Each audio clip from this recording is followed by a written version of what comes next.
Así que ahí ya dije, bueno, ya sé dónde es el pastor de Dios. Y este sábado, el sábado pasado, estuvo Camila con nosotros compartiendo ahí los jóvenes, usted acompañó a algunos chicos de Presencia Real. Y Juaco, que estuvo ministrando recién, está de cumpleaños, así que un fuerte aplauso para él.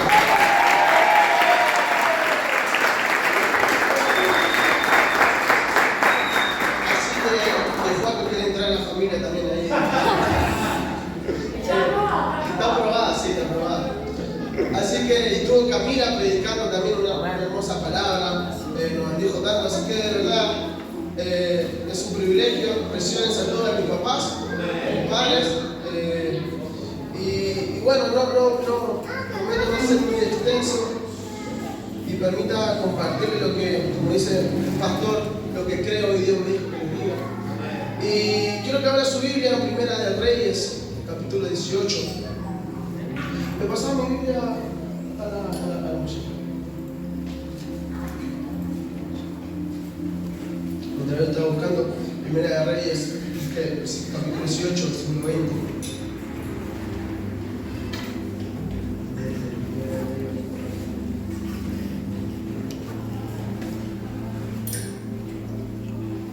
¿Cuánto lo tienen?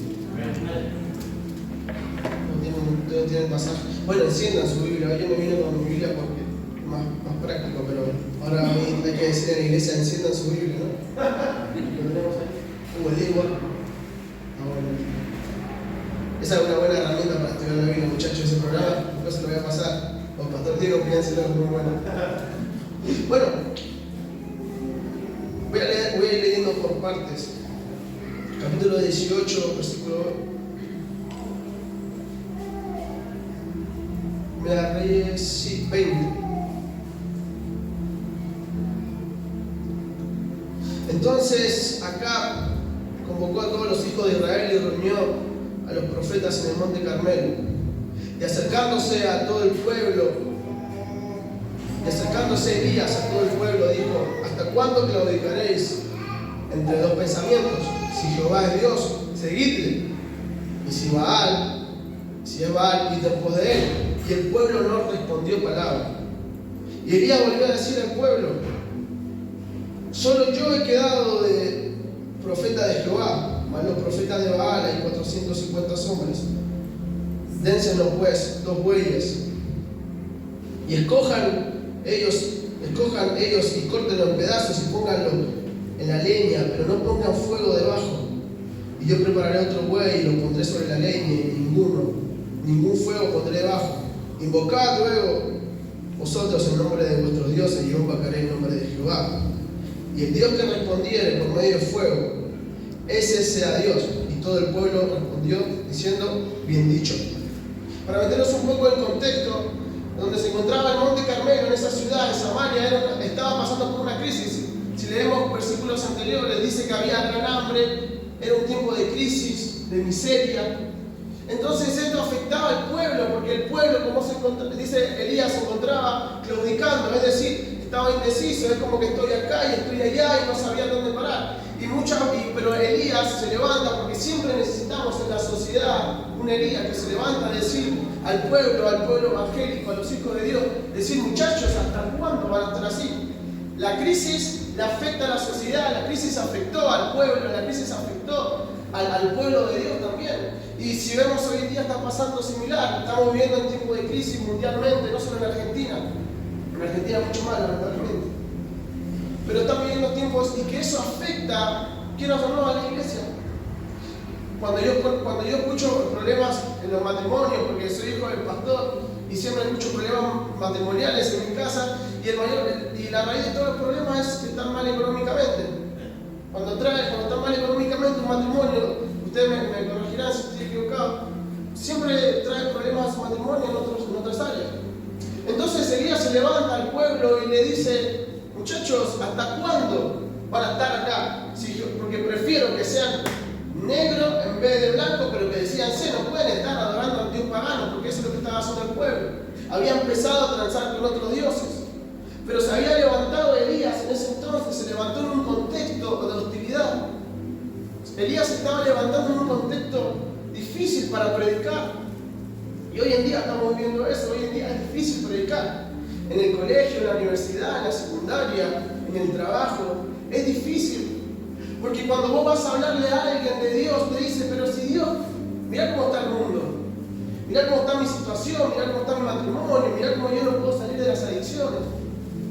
En ese contexto nos encontramos hoy, pero siempre tiene que haber un Elías que se levante en medio de un contexto hostil para levantar la voz profética que Dios tiene.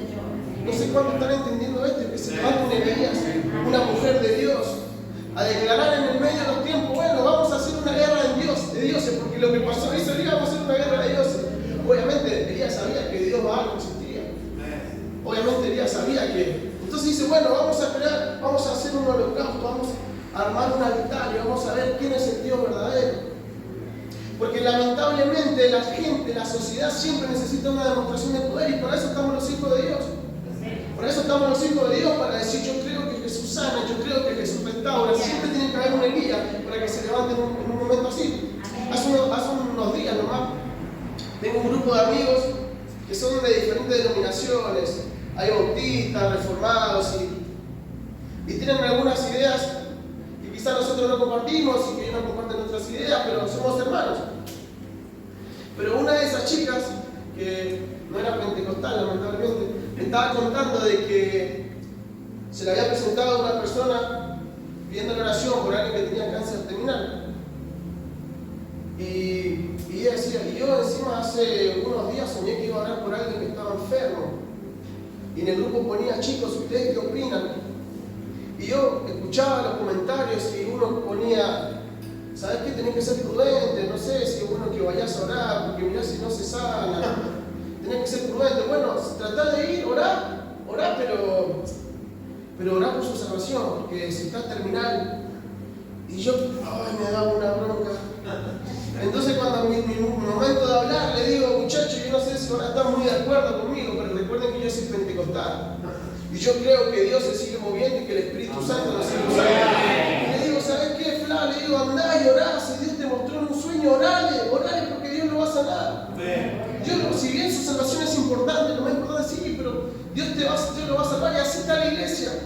Y decía, no, es que no sé si es prudente, porque si Dios no lo sabe, yo sé que si Dios vive, si Dios, el Espíritu Santo vive en vos, dice cosas mayores hará. Y le contaba que hace unos días, hace unas semanas, creo que el pastor Diego estaba el jueves cuando contaba el testimonio de un primo que vive en Pinamar. Nos llama y le diagnostican deficiencia renal. Y los estudios, la doctora vio que estaba todo mal y le dijeron que había posibilidad de un tumor maligno. Entonces mis primos se contactan con mi familia, el hermano de mi mamá se contacta, y yo me pongo a hablar con mi primo, le digo, primo, quédate tranquilo, vamos a estar orando y Dios lo va a hacer. Dios te va a sacar, primo. Y estuve todo el tiempo ahí hablando con mi primo, ¿cómo estás? Y estoy decaído, por ahí me da el bajón. Bueno, tranquilo que estamos hablando, porque Dios lo va a hacer. Se lo hizo con tu mamá hace unos años atrás. A la madre de Dios le estirpó un cáncer, naturalmente.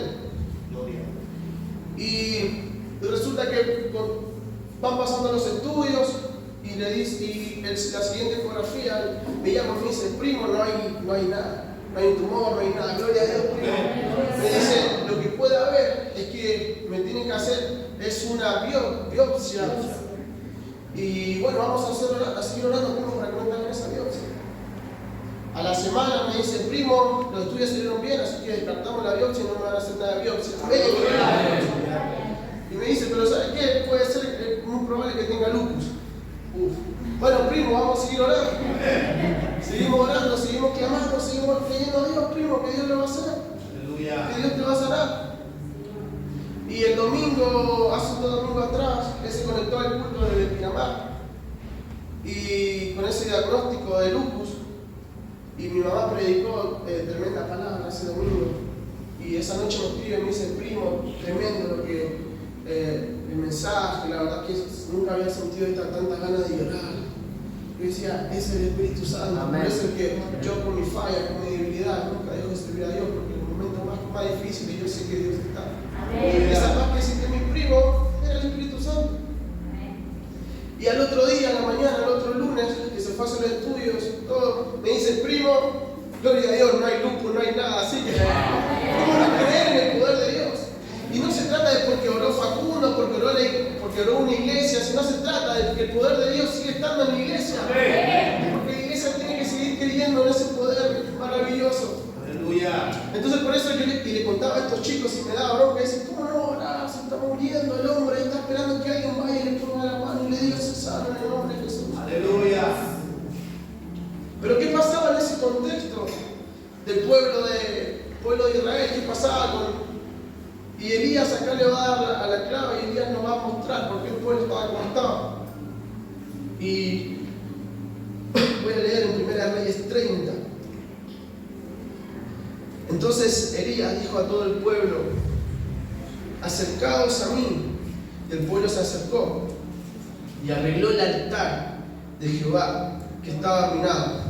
Aleluya. Ese era el problema, de que el altar donde se hacían los sacrificios en el antiguo pacto había estado arruinado. Pasó que alguien no lo defendió, pasó que alguien no lo cuidó y ese altar se consumió y ese altar se dañó. Y el pueblo por eso estaba claudicando, porque estaban descuidando el medio de que ellos se podían comunicar su relación con Dios. El medio que ellos tenían para relacionarse con Dios en ese entonces, antes de que venga Cristo, estaba dañado. Y yo pensaba, por eso es que, y primero esta palabra, cuando la recibí hace unos años atrás, me confrontó a mí y ahí entendí el proceso que se estaba viviendo.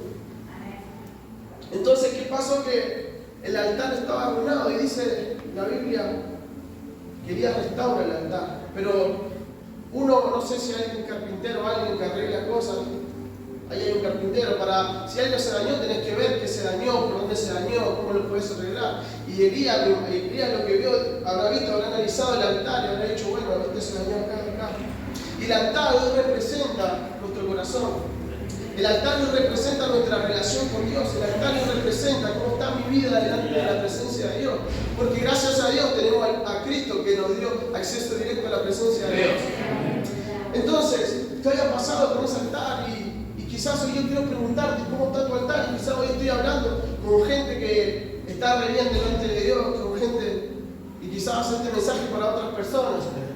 Quizás es para la iglesia de allá, en Independencia, este mensaje. Pero ¿qué pasa que el altar se daña? ¿Qué pasa cuando nuestro altar se daña? ¿Qué pasa? Las consecuencias. ¿O por qué nuestro altar se daña? Entonces, muchas veces, ¿cómo identificamos esto? Es porque perdemos la pasión, perdemos esa pasión, ese fuego que teníamos cuando aceptamos a Jesús. Y aprendí algo de un amigo que se llama Martín, que decía, eso del primer amor no existe, que se te va el primer amor, que se va, que el primer amor es por un tiempo, es mentira. El primer amor en Cristo es todos los días. Así esté 15, 20 años, 50 años sirviendo a Dios, el primer amor siempre lo tenemos que mantener.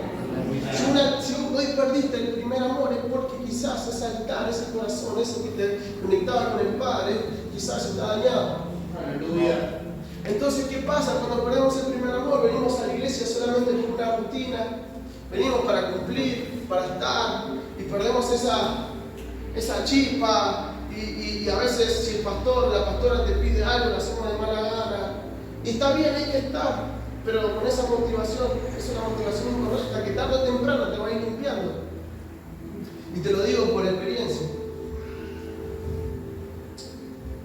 Cuando el altar está en ruinas, es cuando perdemos la oración, cuando perdemos la búsqueda. Mi casa está pata para arriba, me puede decir, o el pastor le cuenta que la casa está pata para arriba y quizás perdiste el altar familiar. Tus hijos no te honran y quizás el altar, o nunca levantaste un altar en tu casa. No, pero que levantar un altar en tu casa. Pero que mi hijo no quiere saber nada. ¿Cuántas mamás hay acá que están orando por un hijo o por un esposo, por un familiar?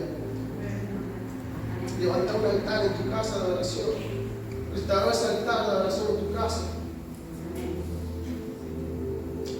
Perdemos el tiempo en cosas que no nos benefician. Perdemos el tiempo en cosas que dañan nuestro altar. Por el conformismo. Una de las cosas que es diabólica es el conformismo en la iglesia. Dios ya me dio algo, bueno, ya está. ya está listo. Nos conformamos y venimos a la iglesia solamente como si fuese un amuleto, como los hermanos. Venimos a la iglesia porque, bueno, para que me vaya bien, para que esté bien yo económicamente y cumplo. Ya está, decimos el domingo, ya fui a la iglesia, toda la semana me la paso haciendo cualquier cosa, veo pornografía, me la paso borracho, trato mal a mi esposa, a mi esposo, porque ya en total el domingo voy a la iglesia, no gano alma, no evangelizo, quizás estoy hablando con la gente incorrecta, ojalá. Pero eso es una evidencia de que ese altar en un momento se dañó, que ese altar perdió alguna de las 12 piedras. Muchas veces decimos, pero si yo me sacrifico, yo estoy pastor, para lo que sea, pero estoy acá, diezmo, ofrendo, pero no veo nada, la situación en mi casa está mal. Pero que si el sacrificio de nosotros no sirve de nada si no hay un altar. Los sacrificios iban en los altares. Quizás el pueblo hacía sacrificio, pero hacían los sacrificios en el lugar incorrecto, por eso es que Dios no le proveía, por eso es que Dios no tenía relación con ellos. Mi primera experiencia con el Espíritu Santo fue, los chicos están cansados de escuchar esto, así que si quieren estar pensando. Mi primera experiencia con el Espíritu Santo fue a los 5 o 6 años. El primer encuentro que yo tuve con Dios. Y no es pero de grande me di cuenta que esa fue mi primera experiencia con el Espíritu Santo, porque me marcó hasta el día de hoy, me acuerdo. Fue un día que estaban en la iglesia, teníamos una iglesia en la calle 3 de febrero, quizás el pastor Diego estaba en ese entonces.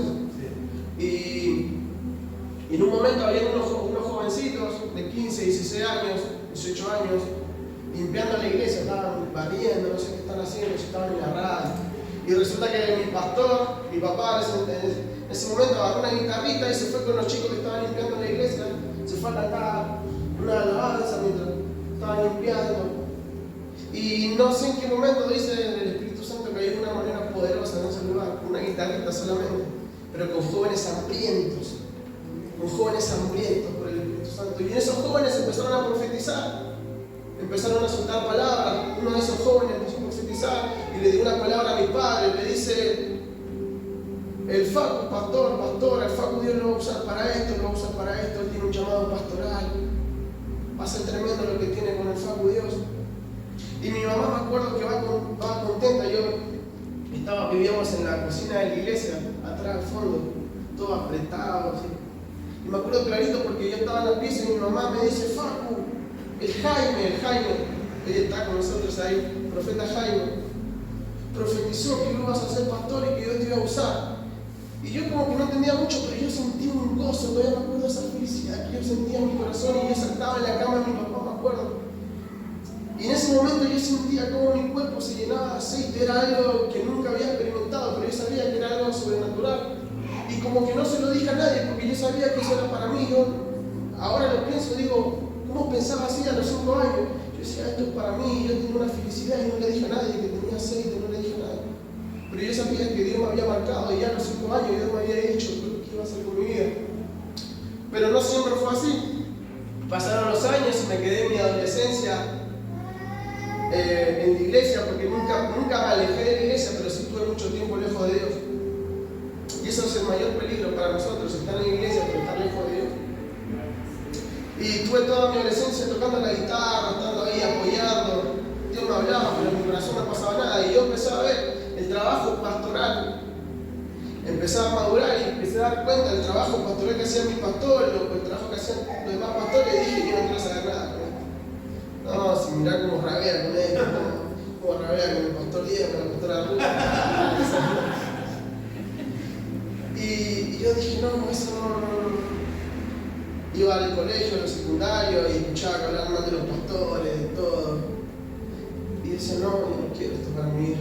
Y me alejé completamente, empecé a proyectar, empecé a pensar en otras cosas, empecé a pensar en una buena estabilidad económica, sirviendo a la iglesia, tranquilo, pero que nadie me moleste con el llamado, porque yo no nací para, ya decidí que no.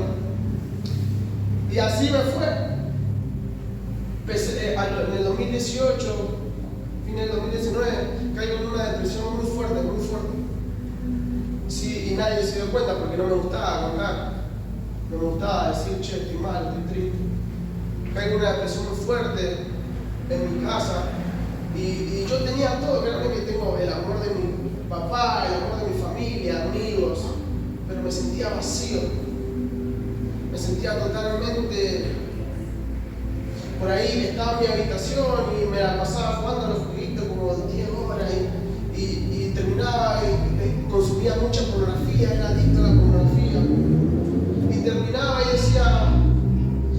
la noche y decía, qué vida de porquería, perdón la palabra, qué vida de porquería, y lloraba. Y así por mucho tiempo. Y nadie se daba cuenta, sino porque yo no se lo contaba a nadie. Hasta que un día ya estaba cansado de estar así, porque el vacío que yo tenía, porque no me faltaba nada en la realidad, el vacío que yo tenía es que yo no estaba viviendo la voluntad de Dios.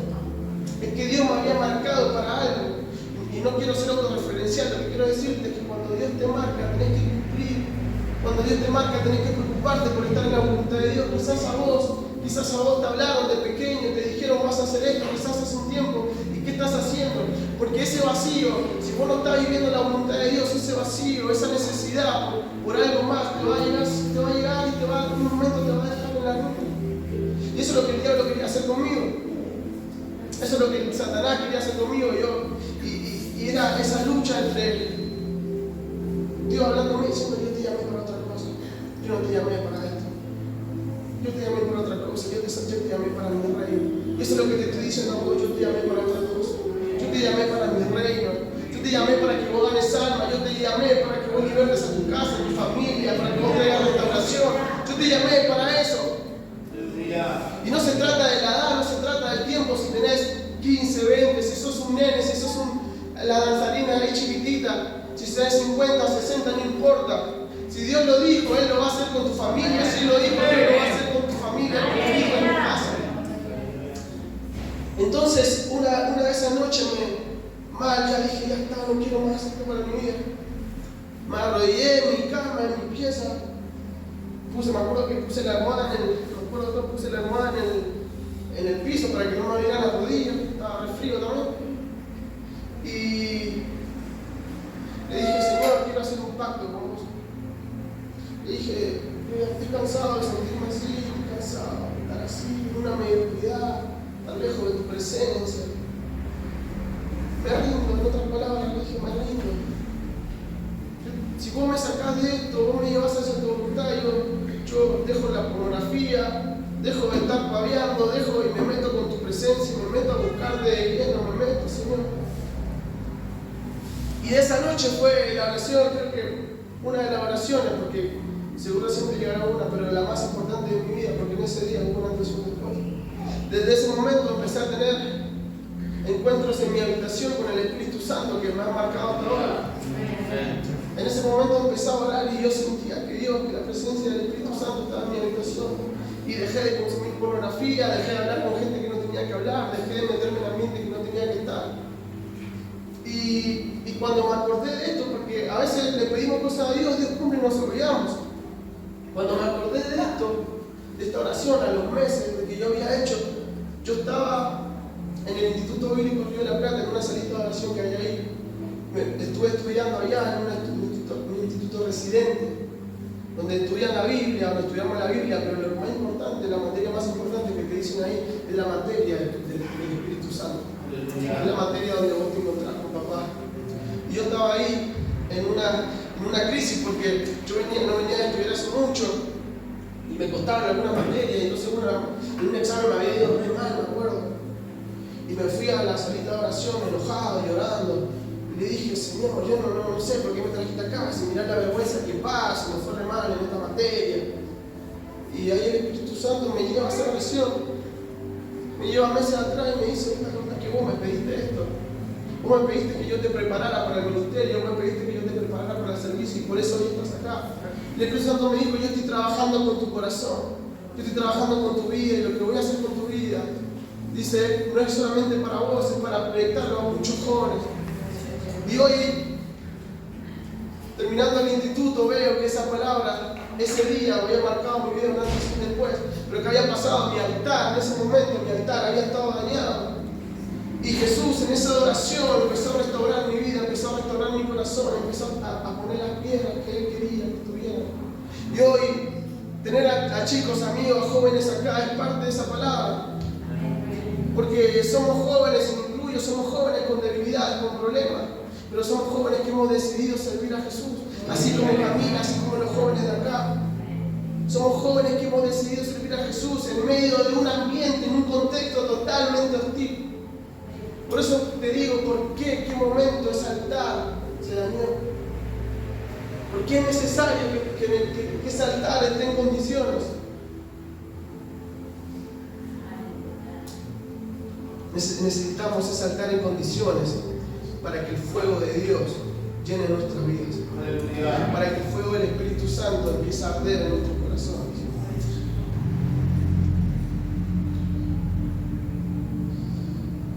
Y tomando Elías 12 piedras, conforme al número de las tribus de los hijos de Jacob, al cual había sido dada palabra de Jehová diciendo: Israel será tu nombre, edificó con las piedras un altar en el nombre de Jehová. Después hizo una zanja alrededor del altar en el que cupieran todas las medidas de grano. Preparó luego la leña, cortó el buey y lo puso sobre la leña y dijo: llenad 4 cántaros de agua y derramadla sobre el holocausto y sobre la leña, y hacerlo otra vez. Y otra vez lo hicieron, aún hacerlo por tercera vez, y la tercera vez lo hicieron. Y de manera que corría el agua por alrededor del altar y se había llenado de agua la zanja. Cuando llegó la hora de ofrecerse el holocausto, se acercó el profeta y Elías y dijo: Jehová, Dios de Abraham, de Isaac y de Israel, sea hoy manifiesto que tú eres Dios en Israel y que yo soy tu siervo y que por mandato tuyo he hecho todas estas cosas. Respóndeme, oh Jehová, respóndeme para que conozca este pueblo que tú eres el Dios y que tú vuelves el corazón, tú vuelves a ti el corazón de ellos. Entonces cayó fuego de Jehová y consumió el holocausto, la leña, las piedras y el polvo, aún lamió el agua que estaba en la zanja. Y viéndolo todo el pueblo se postraron diciendo: Jehová Dios, Jehová Dios. No sé si alguien entendió esto, porque eso es lo que quiere hacer el Espíritu Santo. Porque un altar con fuego, un altar restaurado, es un altar donde desciende el fuego. ¿Y qué pasa cuando alguien está encendido, cuando alguien está activado? Jehová Dios, la gente empezó a reconocer. La gente empezó a reconocer que el fuego había descendido y que ese fuego que había caído por una oración de Elías era el Espíritu Santo. Es lo que Dios quiere hacer, porque quizás hoy estamos pasando un momento de estancamiento, quizás hoy estamos pasando un momento de incertidumbre, de un valle donde no vemos el camino, donde no vemos el lejano, vemos todo borroso, vemos oscuridad. Pero déjame decirte que si hoy estoy acá es porque el Espíritu Santo va a empezar a restaurar mi corazón. Si hoy estoy acá porque el Espíritu Santo está comenzando a restaurar altares. No sé cuántos creen en esto, pero déjame decirte que si hoy a una mamá, un papá, una esposa se levanta en su casa, se levanta a levantar un altar, el fuego va a descender y tu hijo, tu esposo va a decir: mamá, papá, esposa, yo necesito conocer a Jesús. Llévame a la iglesia, de que tanto me hablas, llévame a ese lugar, porque yo quiero eso que vos tenés y eso que vos tenés el fuego del Espíritu Santo.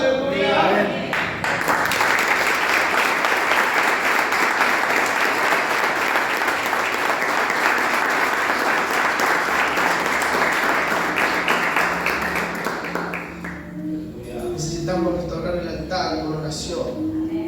Elías dice: yo por mandato tuyo he hecho estas cosas, pero sin embargo Elías oró. Elías sabía que iba a descender fuego del cielo, sí, porque quizás en un momento Dios le dijo, pero Elías no le importó, entendió que la clave de todo esto era la oración y se arrodilló y dijo: Señor, respóndeme, y el fuego cayó.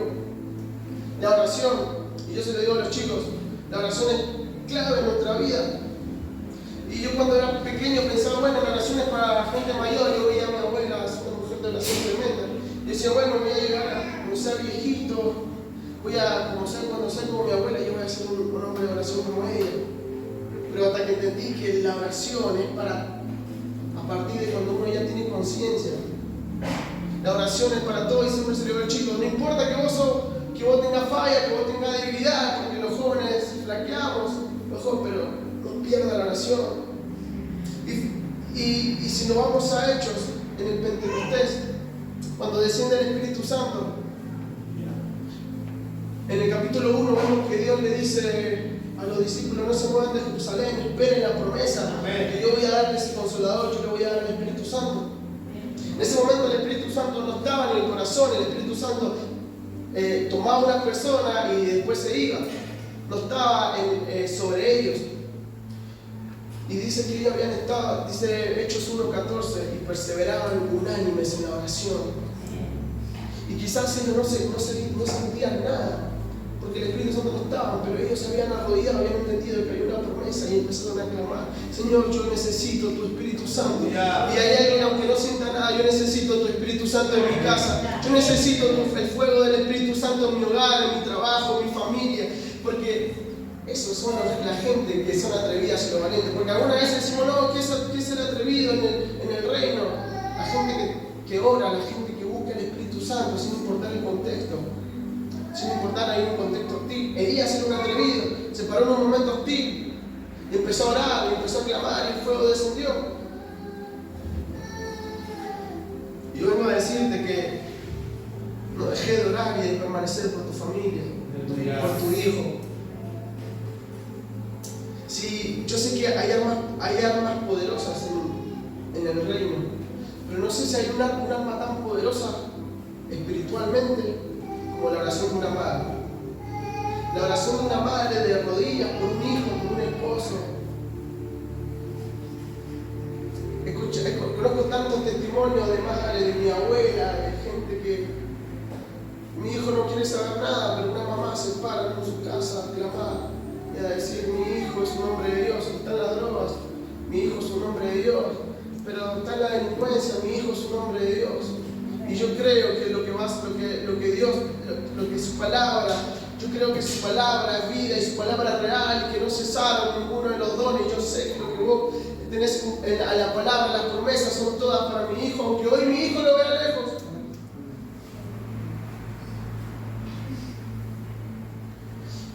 Santiago 5:17 dice que Elías era un hombre sujeto a pasiones.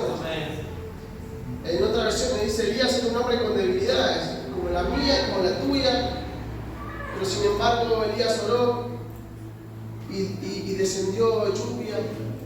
Por una palabra de Elías se cerraron los cielos, pero por otra palabra de Elías los cielos se abrieron. No sé si chicos están entendiendo esto. Necesitamos gente de oración. Elías no era alguien mágico, no era un hombre tocado por la varita mágica, era alguien que había sido tocado por el Espíritu Santo, como hoy Dios lo está haciendo con su vida, como Dios lo va a hacer con su casa, como Dios lo va a hacer con su hijo. Porque esto no se trata de nosotros, y siempre se lo digo a los chicos: esto no se trata de mí, no se trata de nosotros, sino se trata de una generación que está viniendo, sino se trata del otro. Porque si hoy estoy acá, hoy vos estás acá, es porque alguien le creyó a Dios, es porque alguien hace años atrás dijo: yo voy a servir a Dios para que venga una generación nueva y siga haciendo este trabajo de ir a evangelizar, de ir a trabajar, de hacer invasión del amor de Dios, de predicar, de ganar almas. Aleluya. Pero es necesario, es vital, para estar restaurado la oración. ¿Y qué otra cosa es necesaria? Fíjese que cuando Elías restaura el altar, dice que pone las piedras en representación de las 12 tribus. Para ese entonces ya las tribus de los hijos de Judá estaban divididas, pero Dios siempre busca la unidad en la iglesia del cuerpo. Es imposible crecer, iglesia, es imposible avanzar si no estamos unidos. Y la unidad no se trata de estar bien, de compartir, de comerse una asada con mi hermano. No. La unidad se trata es del espíritu, de que todos trabajemos en una misma visión, de que todos trabajemos en un mismo propósito. De eso se trata la unidad. Cuando Jesús oró por los discípulos, dice: Padre, yo oro por ellos y por lo que han de venir, y te pido que sean uno. Cuando Jesús ora, nos enseña el Padre Nuestro, dice: Padre nuestro que estás en los cielos, santificado sea tu nombre, venga a nosotros tu reino. Siempre la oración de Dios es corporativa. No existe en el reino, no existe en la iglesia los llaneros solitarios, que yo quiero hacer las cosas por mi modo. Ahí estamos hablando de gente que tiene su corazón lejos de Dios. Jesús, cuando se encontraba con los fariseos eran doctores de la ley, eran gente capa, genia, hoy en día eran teólogos que conocían, que habían leído la Biblia, que habían estudiado, y quizás ellos tenían altivez, quizás ellos están, pero ¿sabe qué? Su corazón, Jesús le dice, ustedes me honran de labios para afuera, pero su corazón está lejos de mí.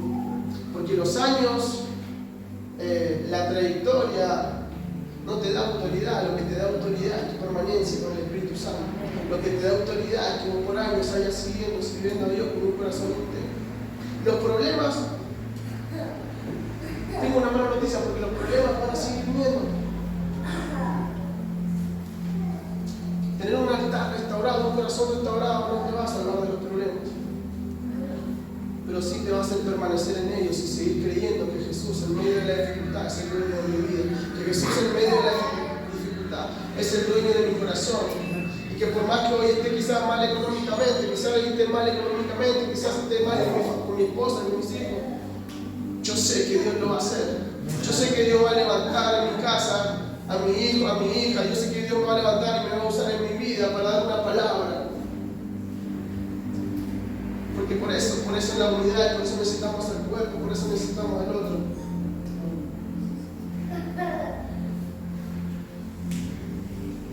¿Cuántos creen y oran por un avivamiento? ¿Cuántos oran por un avivamiento en nosotros? Yo mi anhelo es ver más grande, es ver un avivamiento en mi ciudad. Me daba, voy a ser sincero, me daba bronca cuando iba a Buenos Aires, el pastor allá en el instituto, cuando habían mendocinos de otras ciudades, de San Rafael, de otros departamentos, y yo decía, yo soy de la Sierra, basta, ¿qué te va a robar? Decía. Y en un momento te reía, pero después me daba bronca y decía, no sé. Yo de partida de ahí yo dije, yo voy a orar para que la acera se produzca en el ambiente, que todo el departamento vea lo que Dios hace con gente de la acera, lo que Dios hace con gente, con alguien que salió quizás dicen de lo más vil, de lo más bajo. Bueno, ahí Dios está levantando una generación, ahí está levantando una Camila, una Valentina, ahí está levantando a gente, a un matrimonio, ahí está levantando a gente que va a producir y va a provocar ese avivamiento que necesita la acera.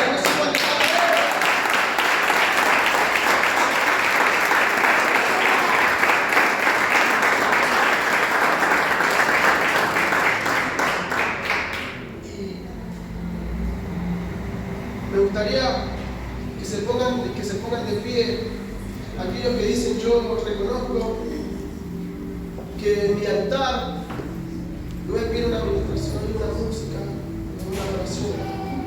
Y yo reconozco que mi altar por mucho tiempo estuvo en ruinas. Y yo reconozco, cierre sus ojos. Yo quiero hablar con gente que sea sincera delante de la presencia de Dios y diga, yo necesito volver a tener ese encuentro que tuve. Yo necesito volver a activar mi corazón. Yo necesito volver a predicar tu palabra como lo hacía antes. Yo necesito que tu Espíritu Santo llene mi vida. Yo quiero hacer ese llamado a esas personas que reconocen. Quizás no está bien, pero hay otras personas que quizás necesitan escuchar esto. Y Dios necesita entrar hoy en tu corazón una vez más para darte fuerzas y fortalecerte y restaurar ese altar. Porque el que va a restaurar hoy el altar no es el Falco, el pastor Diego, la pastora Ruth, sino es el mismo Espíritu Santo.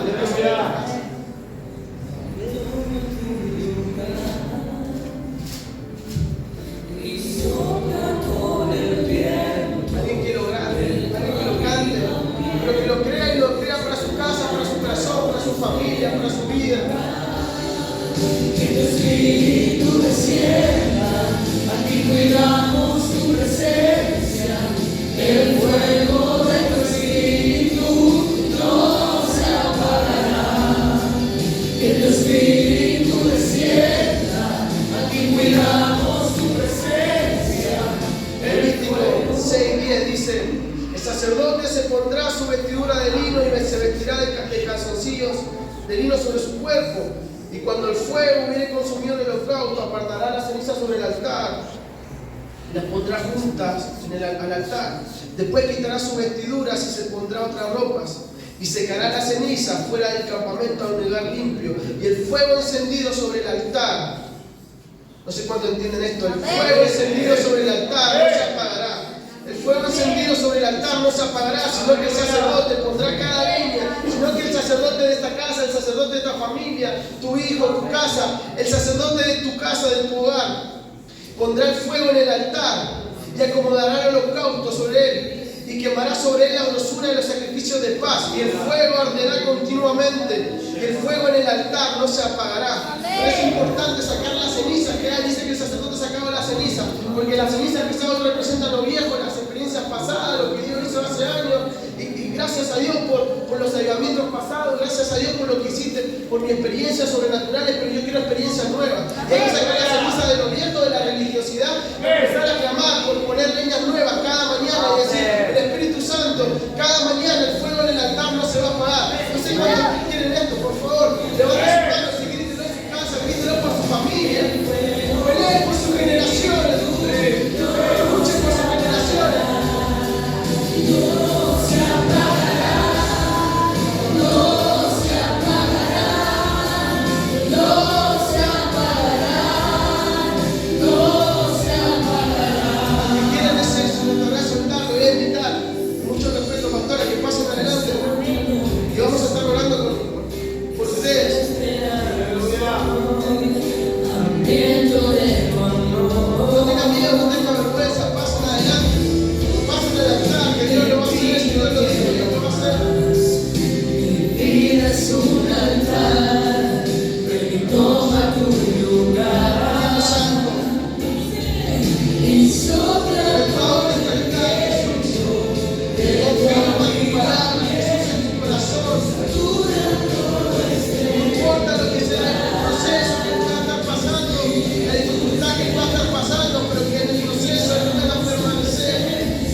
Clamamos en el nombre de Jesús, en el nombre de Jesucristo, papá. Clamamos por ese avivamiento, Padre. Clamamos por ese despertar. Señor, clamamos por ese avivamiento, por ese despertar, Padre. En el nombre poderoso de Jesús, clamamos, Señor, en esta noche. Aleluya, por ese avivamiento, Señor, en el nombre de Jesús. Por ese altar, papá, que tenemos que arreglar.